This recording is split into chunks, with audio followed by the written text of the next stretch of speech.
gracias por acompañarme el día de hoy. Mi nombre es Marta. Pues con todo este problema migratorio, muchas familias han decidido autodeportarse y junto con ellos se llevan sus hijos que son nacidos aquí en Estados Unidos. De modo que para irse para México, muchos de ellos están yendo al consulado y están solicitando su doble ciudadanía, o sea, ciudadanía mexicana y mantener su ciudadanía americana. Muchos lo recomiendan porque dicen que eso es lo más importante, especialmente para nuestros hijos. Porque si estamos llevando niños en edad escolar, es mucho más fácil inscribirlos en las escuelas si ya son ciudadanos mexicanos también. Pero también hay matrimonios mixtos, o sea, que uno de los esposos es ciudadano estadounidense, de modo que dicen que lo más recomendable que también ese ciudadano estadounidense tenga la doble ciudadanía, así no va a tener ni un solo problema cuando esté en México. Y pues todos ellos acuden al consulado mexicano a solicitar su doble ciudadanía. Y desafortunadamente muchas personas no saben que al obtener la doble ciudadanía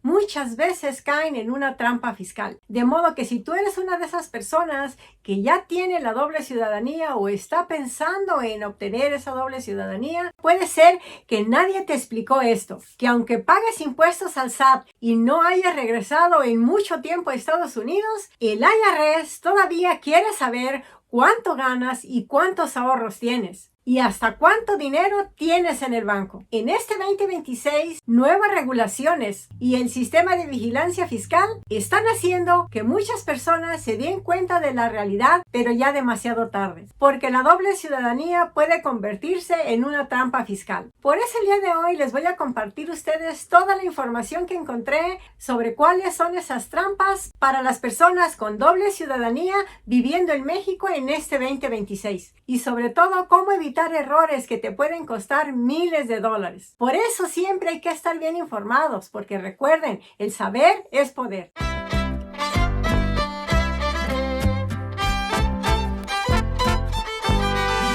La mayoría de las trampas es por no cumplir nuestras obligaciones fiscales, tanto con el SAT como el IRS. Y ahora en este 2026 todavía es mucho más grave no cumplir con nuestras obligaciones fiscales. La mayoría de los países permiten que sus ciudadanos paguen impuestos según en el país donde estén viviendo. Pero Estados Unidos no es así. Estados Unidos es uno de 2 países en el mundo que le cobra impuestos a sus ciudadanos no importando en qué parte del mundo estén viviendo. Por eso el IRS espera que tú hagas tu declaración de impuestos mundiales todos los años. Y si te preguntas, bueno, ¿cuáles son esos impuestos mundiales? Bueno, pues es una declaración de impuestos según lo que tú te dediques en ese país donde estás radicando. Mientras tú tengas alguna ganancia, ya sea de alguna inversión o de algún trabajo que estés realizando en ese país, tú tienes la obligación de hacer una declaración de impuestos al IRS. Pero como esas ganancias son fuera de Estados Unidos, se le llama ingresos mundiales. De modo que el IRS espera que tú le hagas una declaración de ingresos mundiales. Y además de esa declaración de impuestos, el IRS está esperando que tú le hagas un reporte en el formulario FBAR. Y lo tienes que hacer si tú tienes cuentas bancarias fuera de Estados Unidos y que en esas cuentas en conjunto o en una sola superen los $10,000 en algún momento durante el año. Y esto se tiene que hacer todos los años. Y tienes que hacer este reporte en conjunto con tus income tax porque la fecha límite es el 15 de abril. De esto último, o sea, del reporte de las cuentas bancarias al IRS, yo ya les hice un video y les compartí toda la información referente a esto. De modo que si no han visto ese video, los invito a que entren al canal y busquen ese video, porque ahí les explico el por qué se tiene que hacer este reporte, por qué el IRS exige que se haga este reporte y que si no hacemos ese reporte, cuáles son las consecuencias, qué tan altas son las multas y qué es lo que tenemos que hacer y por qué lo tenemos que hacer. De modo que entren al canal, busquen ese video. Y para ir al canal, pues es bien sencillito, solamente hazle clic al nombre del canal y cuando ya estés en el canal le vuelves a hacer clic a videos para que te muestre todo el contenido del canal. Y de ahí pues busca esta portada. De modo que espero que si no has visto ese video lo veas porque ahí tiene información muy importante referente al reporte de las cuentas bancarias que tengamos fuera de Estados Unidos, incluyendo México, por supuesto. Uno de los errores más comunes es de que muchos creen que porque ya tienen una nacionalidad mexicana, ya no tienen ninguna obligación con Estados Unidos, que ya no tienen que hacer ningún reporte al IRS. Pero la realidad no es así. Y algo que también es importante el saber es de que cuando una persona se va a vivir a México, México tiene una regla de que si una persona vive más de 183 días al año en México, ya se convierte en un residente fiscal. Es exactamente lo mismo que hace aquí Estados Unidos. Tiene la misma regla. De modo que al convertirse en residente fiscal, si tiene ingresos, tiene la obligación de pagar impuestos ante el SAT. Y por eso es que muchos creen que como ya pagaron impuestos en México, ya eso elimina el hacer una declaración de impuestos en Estados Unidos. Pero como ya les dije, que quede bien claro, es una declaración de impuestos. Porque si ya pagases en México, no vas a tener que pagar impuestos en Estados Unidos. Porque hay un tratado entre México y Estados Unidos a que ese residente fiscal va a pagar impuestos en un país o en otro, pero no en los dos. De modo que si ya pagaste en México, solamente te toca hacer la declaración de impuestos en Estados Unidos y en esa declaración vas a declarar que tú ya pagaste esos impuestos en México y ya no te van a cobrar impuestos en Estados Unidos. Lo único es que esta regla es para todo ciudadano estadounidense, aunque tenga la doble ciudadanía, aunque ese ciudadano se lo hayan llevado sus padres a su país de origen cuando era niño. De modo que si ustedes tienen hijos estadounidenses, es importante que ustedes les informen sus obligaciones fiscales para cuando empiezan a trabajar, porque van a tener que hacer su declaración de impuestos al IRS todos los años. Y también, si esos hijos de ustedes algún día llegan a tener alguna cuenta bancaria donde tengan o hayan tenido más de $10,000 durante el año, tendrán que hacer un reporte anual todos los años al IRS, como ya se los mencioné antes. Yo sé que muchos van a decir que eso no es cierto, que conocen a algunas personas que llegaron de niños o personas, ciudadanos americanos que viven en México o en cualquier país y que nunca han hecho su reporte anual de impuestos ni tampoco ese reporte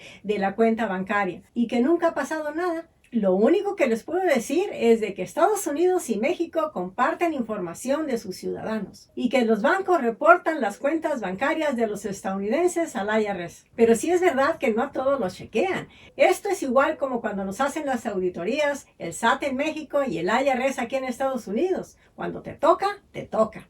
Y si no hiciste las cosas bien, pues te puedes meter en problemas. Porque el IRS se entera a través de FATCA. Y esa es la Ley de Cumplimiento Tributario de Cuentas Extranjeras. Pero desafortunadamente no nos informamos y hay muchos que sí se meten en problemas con el IRS. Especialmente los que trabajan por su cuenta. Como los coaches, los creadores de contenido, los consultores y los nómadas digitales. O sea que trabajan remotamente. Y se meten en problemas porque piensan que usando el Foreign Earning Income Exclusion ya no van a pagar nada. Un gran error, porque no es así. Porque sí te puede ayudar con el impuesto sobre la renta, pero no necesariamente elimina el Self-Employing Tax. Y para tener esta excepción de impuestos se tiene que calificar. Y las personas que califiquen van a tener una excepción de impuestos de $132,900. Pero como ya les dije, se tiene que calificar. Y para calificar, esta persona tiene que demostrar que estaba trabajando y viviendo en ese país foráneo, en este caso México,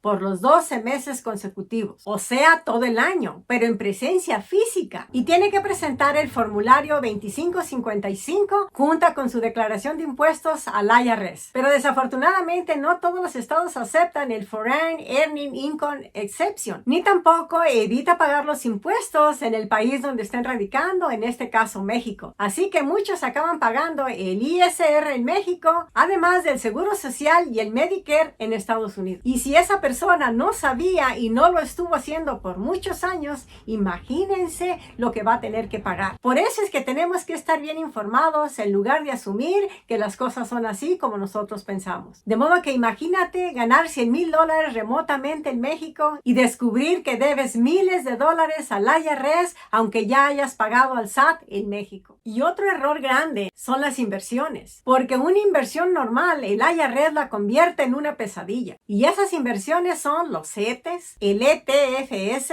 fondos, el GBM y el CUSPID. Muchas personas con doble ciudadanía compran el ETFS o fondos mexicanos porque piensan que son inversiones normales. Pero para el IRS se convierte en PFICS. Se preguntarán ¿qué significa eso? PFIC significa Passive Foreign Investment Company. O sea que son inversiones que van a causarte muchos problemas, formularios muy complicados, una contabilidad especial y potencialmente impuestos punitivos, que significa impuestos con multas, impuestos con recargos. Porque para la IRS estas cuentas de inversiones no son cuentas de retiro. Por eso el IRS termina cobrándote impuestos sobre las ganancias que te produzcan estas cuentas y acabas pagando impuestos dobles. Y por eso muchos recomiendan no meterse con este tipo de inversiones fuera de Estados Unidos. Consideran que es mejor invertir en las cuentas regulares de retiro como el IRA, como el 401k. Muchas personas que ya están viviendo en México porque son personas ya retiradas o personas que los enviaron sus compañías a trabajar en México o personas que se fueron para allá a trabajar remotamente, recomiendan que no se invierta en este tipo de inversiones en México porque se meten en muchos problemas. No hay que invertir fuera de Estados Unidos, eso es lo que recomiendan. Y aquí viene uno de los cambios más importantes para este 2026 y son las regulaciones e impuestos a todas las transferencias internacionales. En este caso estamos hablando de las remesas o cualquier dinero que enviemos a nuestros países. Eso significa que mover dinero de Estados Unidos a cualquier lado del mundo va a ser más revisado, más supervisado y posiblemente implique pagar un impuesto. Y esto va a ser de cualquier cuenta personal, ya sea una cuenta de cheques o de ahorros. Si tú haces una transferencia internacional, va a ser más supervisada. Igualmente, si tú vas a una compañía de envíos de dinero y tú pones el cash para enviarlo, también va a ser más supervisado. Y lo mismo va a suceder con las plataformas digitales. Va a tener mucha más supervisión todo eso. Claro, esto no significa que lo vayan a hacer ilegal, por supuesto que no. Simple y sencillamente va a haber más rastreo, más reportes y junto con esto dicen que los bancos van a empezar a pedir una estadía legal para poder abrir una cuenta en el banco. O sea que cada vez se está cerrando más el círculo, casi nos están ahorcando, pero aquí continuamos. De modo que lo único que tenemos que hacer es seguir adelante, ver hasta dónde nos lleva la vida, pero esperemos que todo esto pase y todo vuelva a la normalidad, porque creo que ese es el sueño de muchos de nosotros. Pero siempre hay que estar informados, porque muchas veces hacemos decisiones que después nos arrepentimos y una de esas decisiones es cuando uno se va a su país de origen. En este caso estamos hablando de México, que muchas personas optan por agarrar la doble ciudadanía, pero hay que informarse antes de hacer esa decisión, porque esa doble ciudadanía te puede dar muchas cosas buenas, pero también te da más obligaciones, porque vas a tener obligaciones en dos países, porque tienes ciudadanía en dos países, tienes que cumplir con esos dos países. De modo que si fallas en cumplir a uno de los dos, te vas a meter en problemas. Bueno, pues espero que esta información vaya a ser útil para algunos de ustedes y si es así, no se olviden, déjenme en los comentarios, suscríbanse al canal, regálenme un like y compartan este video para que esta información llegue a más personas. Y si tienen preguntas, déjenmela en los comentarios. Yo con gustos busco esa información, les hago un video y se los comparto a todos los demás para que así nos enteremos todos. Gracias por haberme acompañado el día de hoy y espero que lo sigas haciendo en los siguientes videos. Hasta la próxima. Bye.